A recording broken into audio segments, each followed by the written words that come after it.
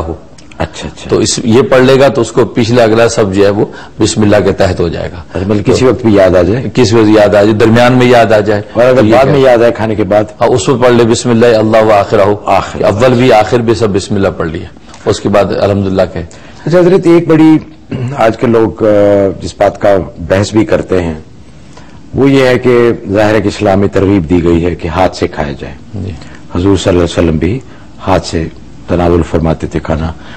لوگ کہتے ہیں کہ اس وقت تو تھے ہی نہیں چھریاں کانٹے، تو اس بارے میں کیا ہے کہ آج کل تو ہر جگہ چھریاں کانٹے ہیں، کسی ریسٹورینٹ میں چلے جائیں، کسی کے گھر میں چلے جائیں، کسی بھی دعوت پہ چلے جائیں، تو اس میں کوئی مذائقہ ہے، خلاف سنت بات تو نہیں؟ اس میں فقہ نے لکھا ہے کہ نبی پاک صلی اللہ علیہ وسلم نے تو اپنے ہاتھ مبارک سے ہی کھایا اور اس میں چھری کانٹے کا استعمال یا چمچ کا نہیں کیا، لیکن چھری کانٹے اور چمچ کے استعمال کرنے میں مذاقہ نہیں ہے کیونکہ وہ بھی ہاتھ سے ہی کھانا شمار ہوتا ہے۔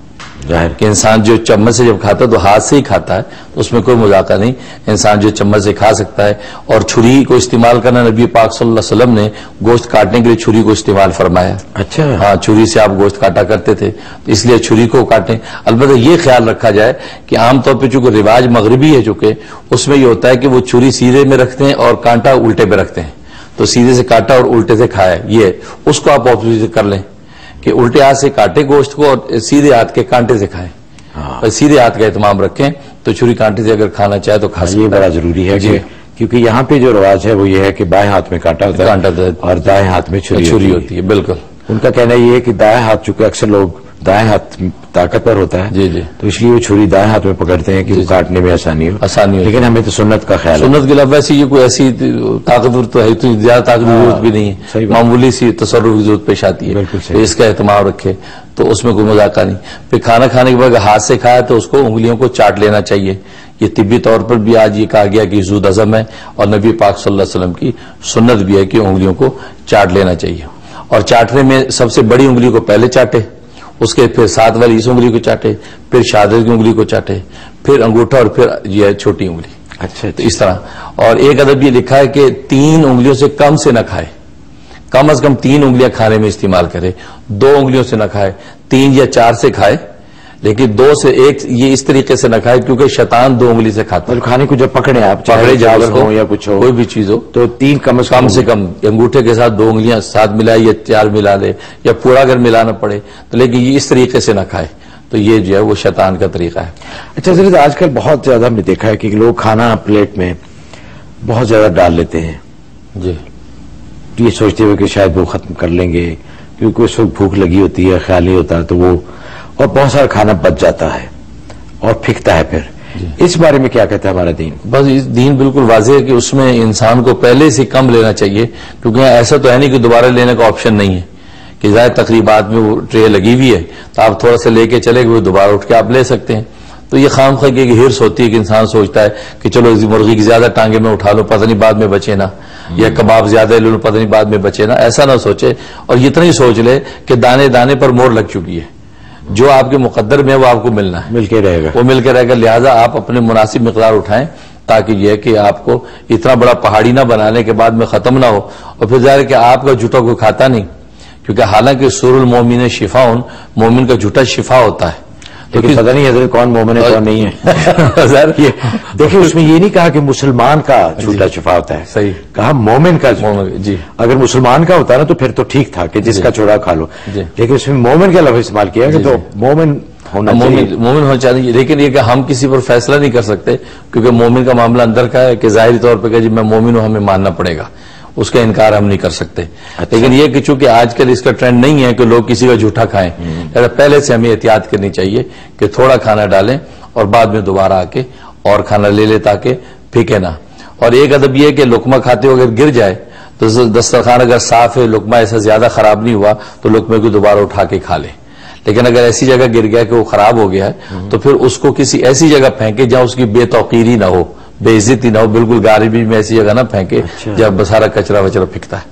تو اس چیز کا احتیاط کرے. اور اسی طریقے سے ایک ادب کو روٹی کے احترام کا حکم ہے کہ روٹی کا ادب کرنا چاہیے. تو عام جب کچرا سمیٹتے ہیں تو اس میں روٹی کے ٹکڑے بچ گئے ان کو الگ رکھنا چاہیے، تو الگ کسی محفوظ جگہ پر ان کو پھینکنا چاہیے. تو ان آداب کا خیال رکھیں گے تو اللہ تبارک و تعالیٰ اس میں برکت ڈالتے ہیں.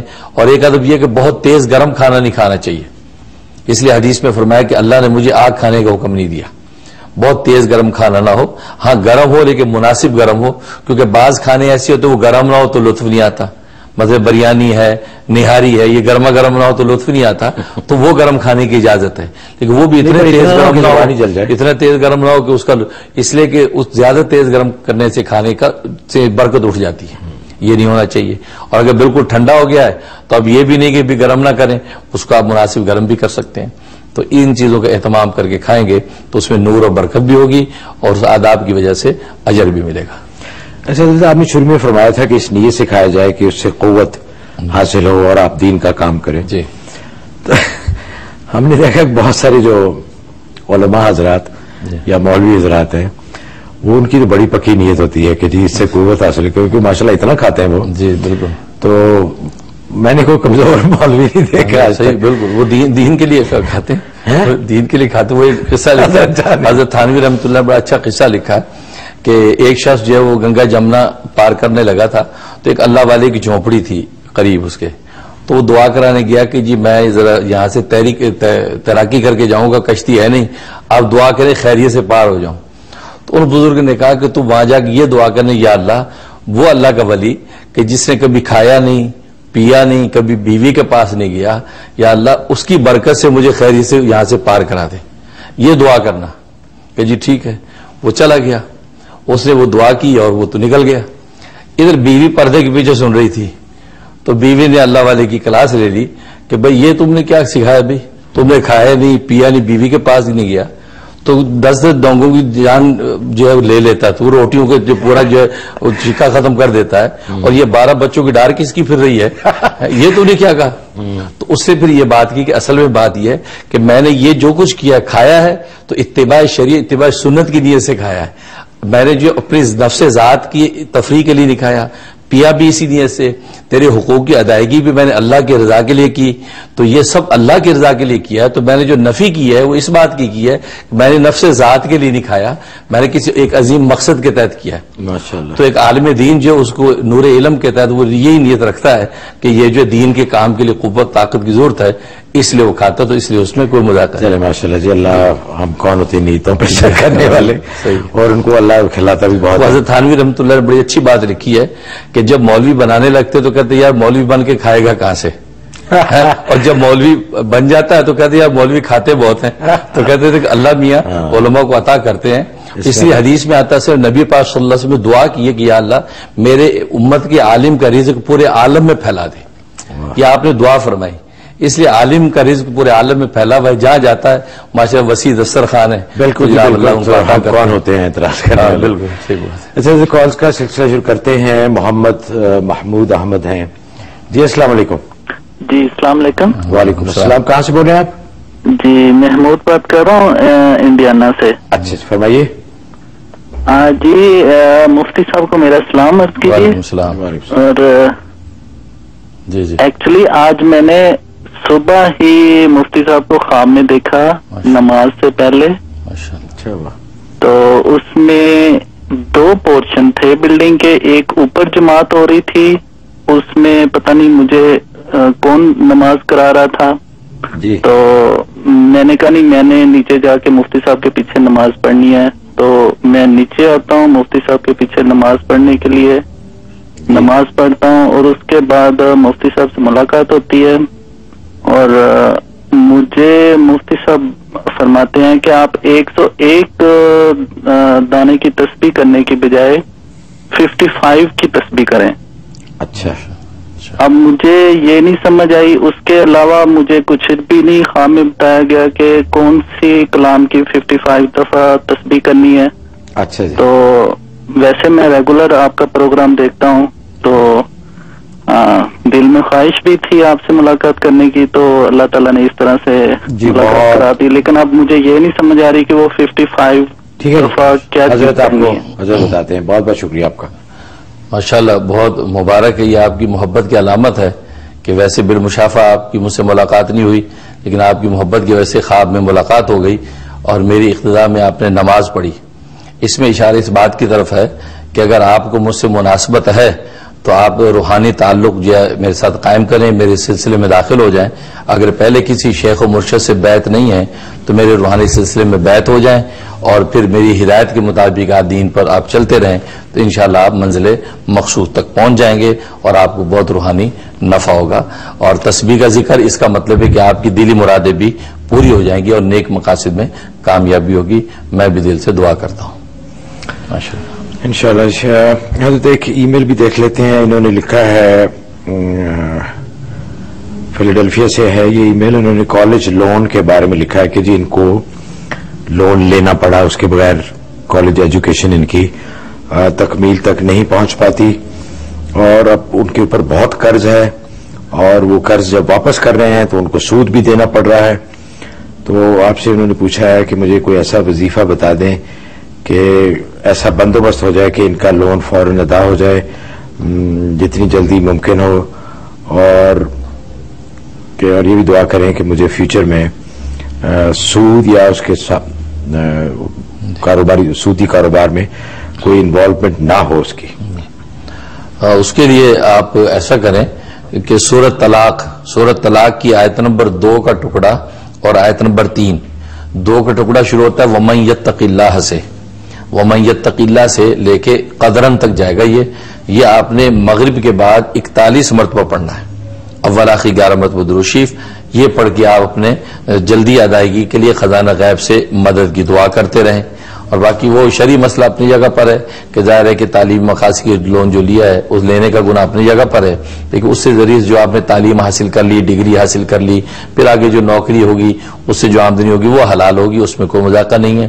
باقی یہ جو لین دین ہے اس کا گناہ رہے گا، اس پر توبہ استغفار کرتے رہیں اور آپ یہ وظیفہ شروع کر دیں، 90 دن کی نیت سے شروع کر دیں، انشاءاللہ خزانہ غیب سے مدد ہوگی انشاءاللہ۔ ناظرین وقت ہوا ایک بریک کا۔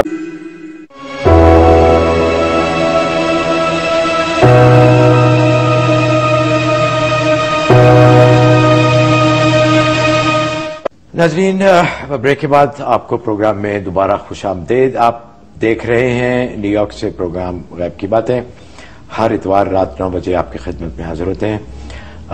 آپ کی کالز کا سلسلہ دوبارہ شروع کرتے ہیں۔ ارم ہیں الاباما سے۔ جی السلام علیکم۔ وعلیکم السلام، حضرت صاحب کی خدمت میں سلام عرض کرتی ہوں۔ وعلیکم السلام۔ پہلا کوشچن یہ پوچھنا تھا کہ میں نے سنا ہے کہ خواتین کے لیے سونے چاندی کے علاوہ کسی دوسرے میٹل کی رنگز پہننا مکروہ ہے۔ کہیں پہ میں نے پڑھا ہے کہ آئرن اور برونز کی نہ پہنے لیکن دوسرے میٹل پہن سکتے ہیں۔ تو آج کل یہ جو فیشن رنگز آتی ہیں یہ غالباً شاید کاپر کی یا میٹل دوسرا پیتل وغیرہ کی ہوتی ہے، یہ ہم پہن سکتے ہیں۔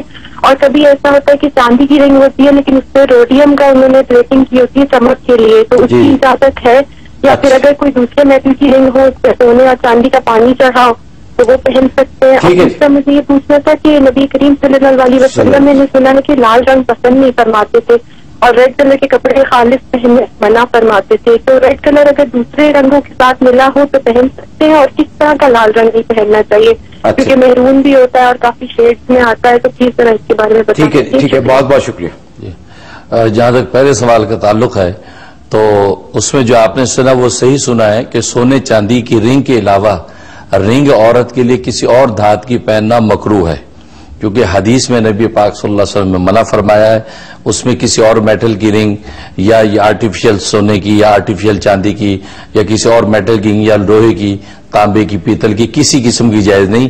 رنگ کے بارے میں یہ شرط ہے کہ وہ صرف سونے اور چاندی کی پہننا ہی ضروری ہے، اور یہ مسئلہ بیشتی زیور وغیرہ تک میں سب فقہاء نے یہ مسئلہ لکھا ہے، تو وہ تو یہ ہے۔ تو اس کے علاوہ باقی جو زیور ہے وہ آپ کسی بھی آرٹیفیشل فیشن زیور پہن سکتے ہیں، بندے ہیں اسی طریقے سے، اور باقی زیور اس میں کوئی مذاکرہ نہیں ہے۔ اور جہاں تک دوسرے سوال کا تعلق ہے، دوسرا سوال کیا تھا؟ Red colour. جی ہاں، ریڈ کلر۔ ریڈ کلر جو ہے عورتوں کے لیے تو احمر قانی کہتے ہیں، خالص ریڈ کلر استعمال کرنا جائز ہے، اس میں کوئی مذاکرہ نہیں ہے۔ ہم مردوں کے لیے البتہ یہ کہ خالص ریڈ کلر آپ نے منع فرمایا، وہ کسی دوسرے کلر کے ساتھ اگر مکس ہے، اس میں کالے رنگ کی دھاریاں ہیں یا وائٹ اس کے اندر پرنٹ ہے، تو اس میں کوئی مذاکرہ نہیں ہے۔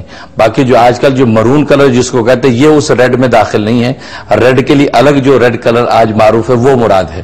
تو میرون کلر خود نبی پاک صلی اللہ علیہ وسلم کی یمنی چادر تھی تو جو اسی ریڈ کلر کی تھی، اس میں کالی دھاریاں تھی ایک روایت کے مطابق، ایک روایت میں آتا ہے سفید دھاریاں تھی، تو وہ دوسرے کلر کے ساتھ مکس تھی، تو وہ آپ استعمال فرماتے تھے۔ چنانچہ ابو ہریرہ رضی اللہ تعالیٰ کی روایت ہے کہ اس ریڈ لباس میں نبی پاک صلی اللہ علیہ وسلم کو میں نے اتنا خوبصورت دیکھا کہ اتنا حسین آپ کو میں نے کسی اور کو ایسا خوبصورت نہیں کبھی دیکھا، تو وہ اس میں کوئی مذاکرہ نہیں۔ دوسرا کہ خالص جو سرخ رنگ ہے وہ مردوں کے لیے ممنوع ہے، عورتوں کے لیے اس کی بغیر کسی وجہ کی اجازت ہے۔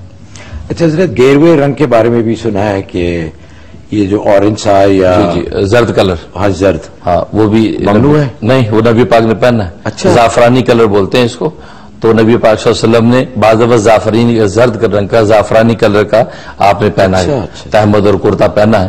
بلکہ آپ صلی اللہ علیہ وسلم کے امامے کے 3 رنگ حدیث میں آتے ہیں، ایک جو ہے وہ کالا رنگ آتا ہے، ایک سفید آتا ہے، اور ایک جو ہے وہ زرد رنگ کا امامہ بھی حدیث میں آتا ہے۔ یہ جو رنگ ہوتا ہے جیسے ہندوؤں کے پنڈت یا وہ جو ماکس ہوتے ہیں جنہوں نے وہ ایک ہی طرح کا پورا لباس پہنا ہوتا ہے، اس کا بھی زرد سا رنگ ہوتا ہے۔ زرد، اب وہ ٹھیک ہے، وہی زرد سا رنگ ہے۔ اچھا، اب وہ جو ہے عام طور پہ ہمارے بہت سے درویش لوگوں کو کبھی اسی طرح کا ایک جبلا سا ہوتا ہے زرد، تو وہ اسی سے چلا آ رہا ہے، تو نبی پاک نے وہ زرد رنگ بھی استعمال فرمایا ہے۔ اچھا، ویسے آپ نے سفید رنگ کو پسند کیا لیکن تینوں رنگ آپ نے پہنے، اس میں مذاکرہ نہیں ہے۔ ریحان صاحب جی ایریزونا سے، جی السلام علیکم۔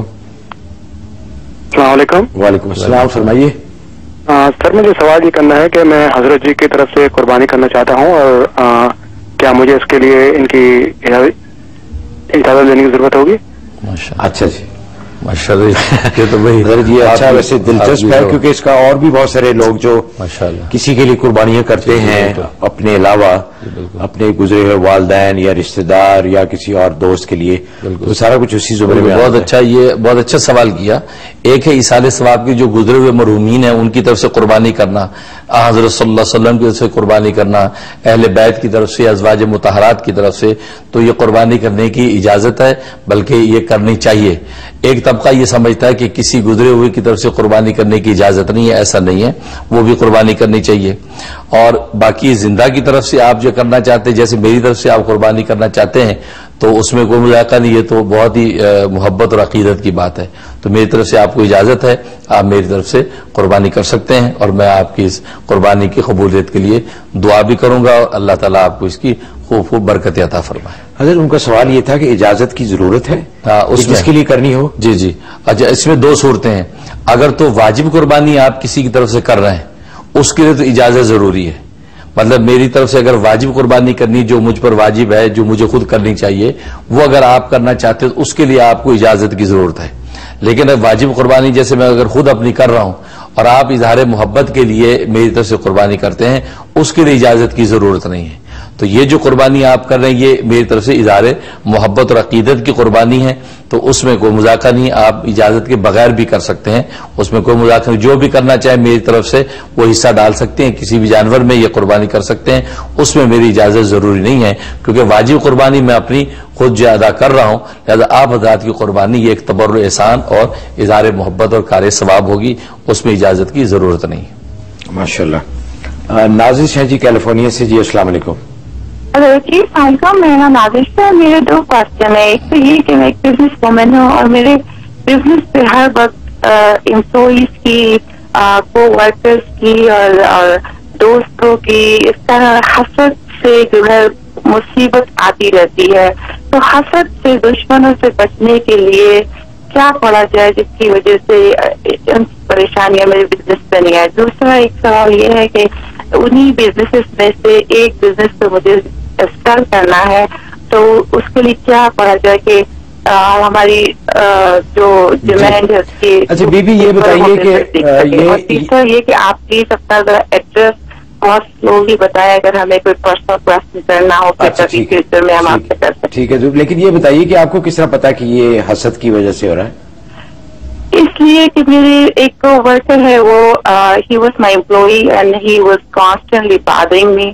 وہ کانسٹنٹلی میرے بزنس پہ کیس کرے جا رہا ہے، مجھے پریشان کرے جا رہا ہے، اور وہ اور دوسرے بھی لوگ ہیں جو ان کی انڈائریکٹ مجھے انفارمیشن ملتی ہے کہ میرے بزنس کے وہ پیچھے میری شکایت لگاتے ہیں.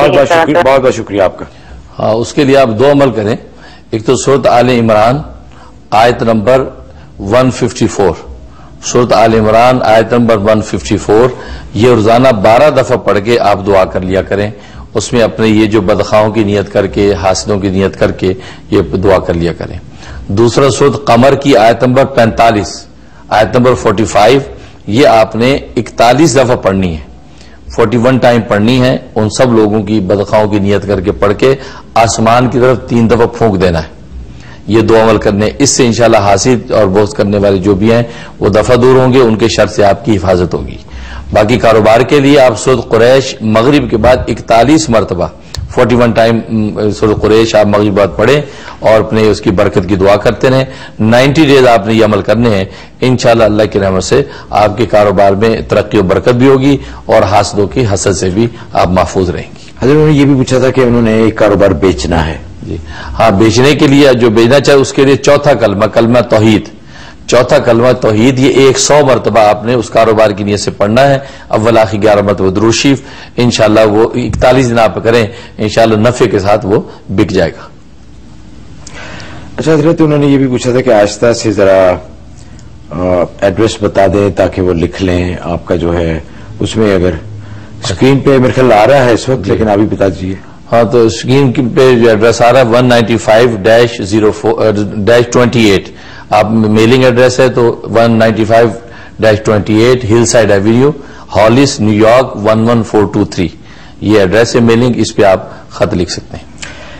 یہ بڑا ایک ضروری اور انٹرسٹنگ سوال ہے انہوں نے پوچھا ہے کہ اسلام میں وصیت کی کیا اہمیت ہے، اور دوسرا انہوں نے یہ بھی جاننا چاہتے ہیں کہ کیا آپ کو اسلامی وصیت اور امریکن وصیت دونوں کرنی پڑے گی، اور کیا اسلامی جو وصیت ہے وہ امریکن کورٹ سسٹم میں قابل قبول ہے، آیا وہ اس کو اکنالج کرتے ہیں یا تسلیم کرتے ہیں؟ تو تیسرا انہوں نے لکھا ہے کہ اسلامک ول لکھوانے کے لیے یا بنانے کے لیے کس سے بات کریں؟ وہ یہ نصیر صاحب نے یہ سوال بھیجے ہیں۔ ہاں، پہلی بات تو یہ کہ جو وصیت ہے اس کی اسلام میں بالکل حیثیت ہے، اور اسلام میں اس کی بڑی اہمیت ہے۔ آپ کو وصیت کرنی چاہیے، کس کا دینا ہے کس کا لینا ہے، بعد میں آپ اپنے تہائی حصے میں کس کو حقدار سمجھتے ہیں، اور ورثہ کی کیا تفصیلات ہے، وہ آپ کو یہ واجب ہے آپ اپنی وصیت بنا کے رکھیں۔ خاص طور پر اسفار پیش آتے، سفر پہ جانا ہو یا اور ایسے امور ہیں تو جہاں خطرات لاحق ہوں تو آپ اپنی وصیت ضرور کریں۔ تو یہ واجب ہے، اپنی وصیت لکھ کے رکھیں، سب لین دین کی تفصیلات اس میں موجود ہونی چاہیے۔ باقی رہا اسلامی وصیت اور امریکن وصیت، تو اسلامی وصیت جو ہے وہ آپ اس کو تیار رکھیں اور اس کو باقاعدہ رجسٹر کروائیں اپنے لائر وغیرہ کے ذریعے سے، تو وہ پھر جو ہے بعد میں وہی لاگو ہو جائے گی، نافذ ہو جائے گی، اسی کے مطابق فیصلہ ہوگا۔ اگر وہ نہیں کریں گے تو پھر جو وصیت جو امریکن کورٹ میں ہوتی ہے وہی چل جائے گی، اور امریکن جو کورٹ میں جو وصیت کی تفصیلات ہیں وہ اسلامی کے ساتھ ٹیلی نہیں کرتی بہت سی چیزوں میں، کیونکہ وہ اس کے مرنے کے بعد سب کچھ بیوی کا ہی ہو جاتا ہے، باقیوں کے حق میں کچھ نہیں ہوتا، بیوی کو کافی اختیار مل جاتے ہیں، لیکن باقی اولاد وغیرہ کو کوئی حق نہیں رہتا۔ لیکن جبکہ اسلامی وصیت میں بیوی بھی حقدار ہے اور ساتھ بچے بچیاں اور جو وارث ہیں سب کو ملتا ہے۔ اب یہ کہاں سے ہو؟ بہت سے اسلامک سینٹروں نے اسلامی ول جو ہے اس کا فارم تیار کر رکھا ہے، تو وہ آپ ول فارم حاصل کریں، اس کو فل کر کے رکھیں اور رجسٹر کروا لیں، تو انشاءاللہ بعد میں امپلیمنٹ ہو جائے گی اپنے وقت پہ۔ اچھا حضرت، اگر آپ نے اپنی اسلامی طریقے سے ول یا وصیت نہیں لکھی تو یہاں کا جو قانون ہے وہ پھر لاگو ہو جائے گا؟ وہ لاگو ہو جائے گا، تو اس لیے بہت ضروری ہے کہ آپ اسلام کے مطابق جو اللہ تعالیٰ نے قرآن میں فرمایا ہے کہ جس کے حقوق ہیں، جس کا جو بھی حق ہے آپ کے پاس، وہ ان کو آپ دے کے جائیں، کیونکہ اگر آپ یہ وصیت لکھتے ہیں تو پھر کورٹ اس کو تسلیم کرتی ہے۔ جی بالکل۔ ہاں ناظرین، وقت ہوا ایک اور بریک کا۔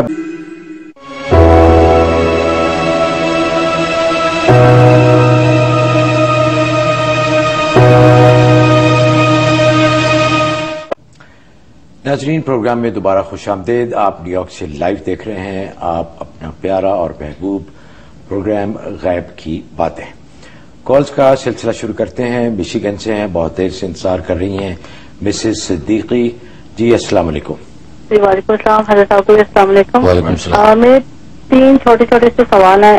ایک تو یہ ہے کہ میرا بیٹا 4 سال کا ہے اور اس کو میں نے اسکول میں ڈالا، لیکن اسکول میں وہ بچوں کو سب کو مارتا تھی، تو بولتی ہے کہ مطلب تنگ بہت کرتا ہے، تو اس کے لیے کچھ بتا دیں۔ اور دوسرا یہ ہے کہ ایک میری دوست ہے، ان کا بیٹا ہے، وہ پڑھائی میں بالکل اس کا دل نہیں لگتا، تو کہہ رہی تھی کہ وہ اس کی گریڈ وغیرہ بالکل اچھے نہیں آ رہے۔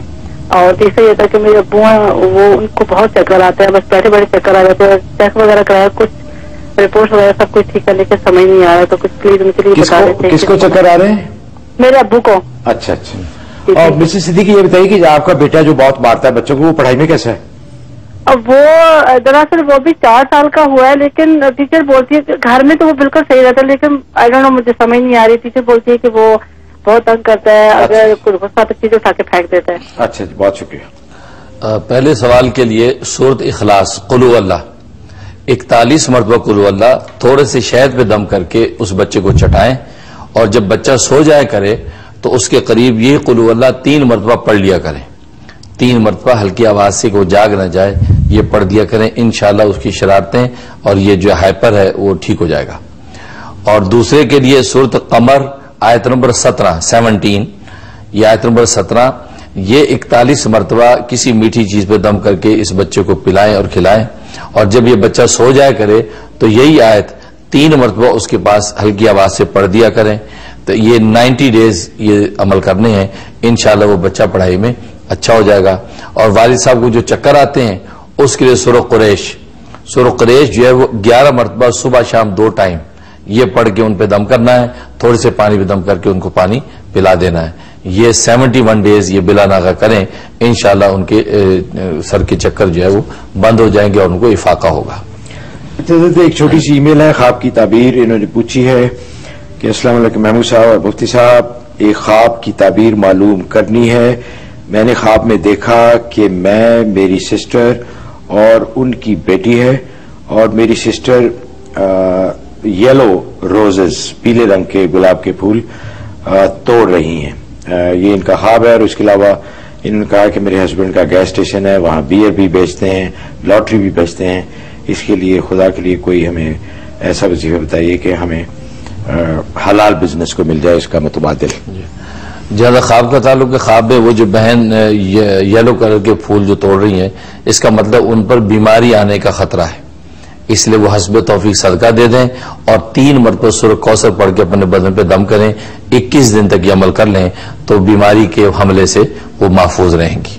اور دوسرا کاروبار کے لیے سورہ طلاق کی آیت نمبر 2 کا ٹکڑا اور آیت نمبر 3 جو وَمَن يَتَّقِ اللَّهَ سے شروع ہوتی ہے, یہ مغرب کے بعد 71 ٹائم 71 مرتبہ پڑھنی ہے اور دعا کرنی ہے. اول آخر 11 مرتبہ درود شریف 90 دن کی نیت سے شروع کر لیں, انشاءاللہ آپ کو نیک, صاف, شفاف, حلال روزگار میسر آ جائے گا انشاءاللہ. عابد فاروق صاحب ہے نیو یارک سے. السلام علیکم. وعلیکم السلام. جی محمود صاحب کیا حال ہے آپ کے؟ الحمدللہ, آپ سنائیے خیریت سے؟ جی مفتی صاحب کو بھی بہت بہت السلام علیکم. وعلیکم السلام. زیارت ان سے ہو چکی ہے, ملاقات ہوئی تھی, ماشاءاللہ بہت طبیعت خوش ہوئی ان سے مل کے. ابھی اس سے پہلے ایک بات آپ فرما رہے تھے وصیت کے بارے میں, مجھے کچھ جائیداد کے بارے میں مشورہ لینا ہے. جی جی. میرے والدین ماشاءاللہ حیات ہیں جی. پاکستان میں ان کی ایک 20 مرلے کی کوٹھی ہے جس میں وہ خود رہائش پذیر ہیں. اس کوٹھی کی مالیت تقریباً 4 کروڑ روپے ہے. ہم 2 بھائی اور 4 بہنیں ہیں. میرے والدین نے اس کوٹھی میں سے ایک بیٹے کو 11 مرلے اور اس کے نام ٹرانسفر کر دیے, جبکہ باقی بچے تھے 9 مرلے, اس میں سے دوسرے بیٹے کو 5 مرلے اور بیٹیوں کو 1 مرلہ ان کے نام ٹرانسفر کر دیا ہے.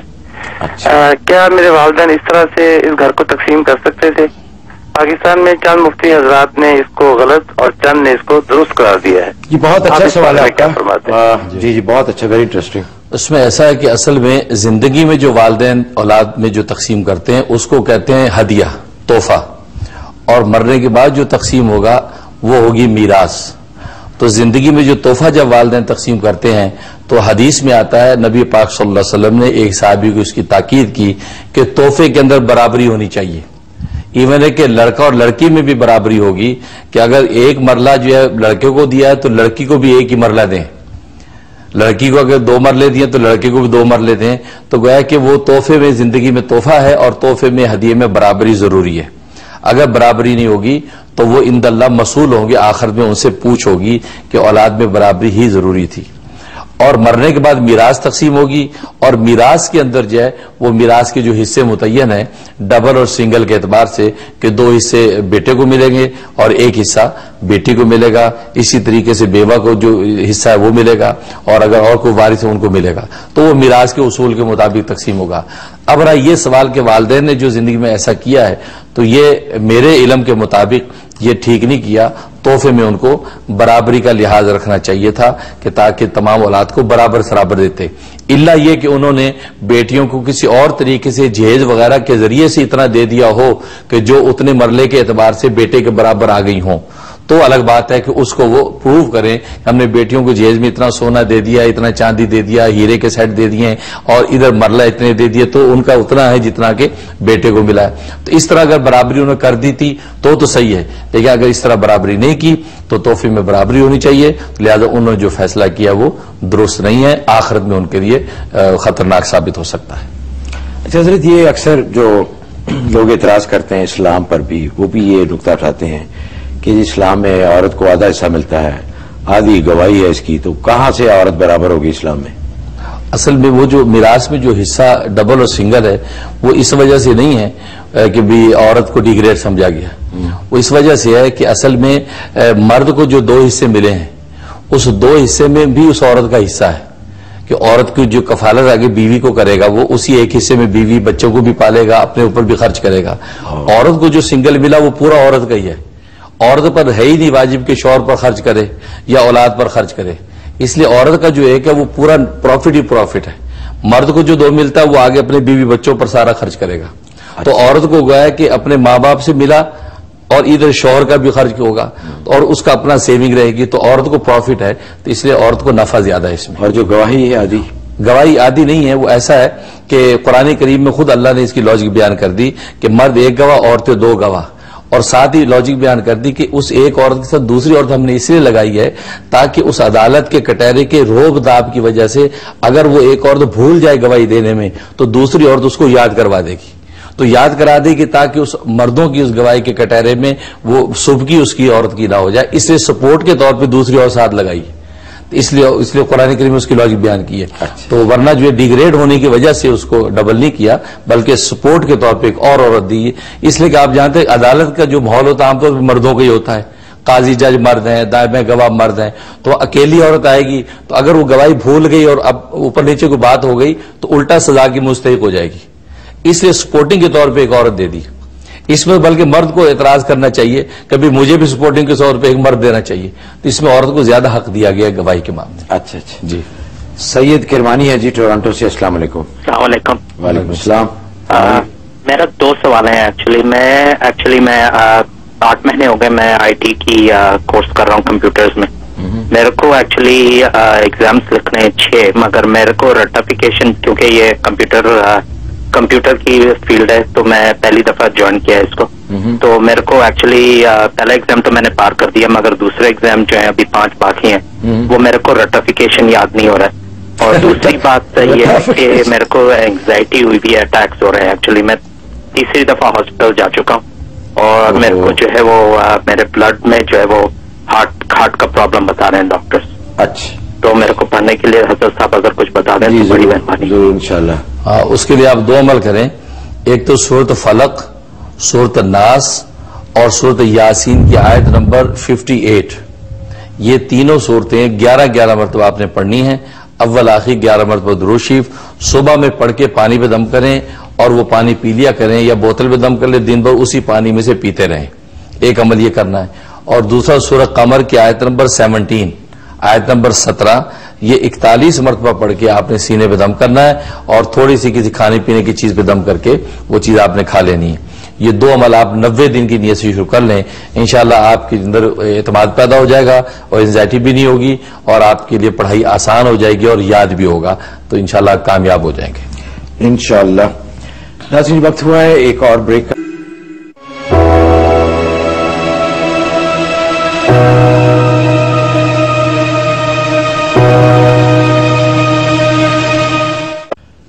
ناظرین پروگرام میں دوبارہ خوش آمدید. آپ نیو یارک سے دیکھ رہے ہیں لائیو پروگرام غیب کی باتیں.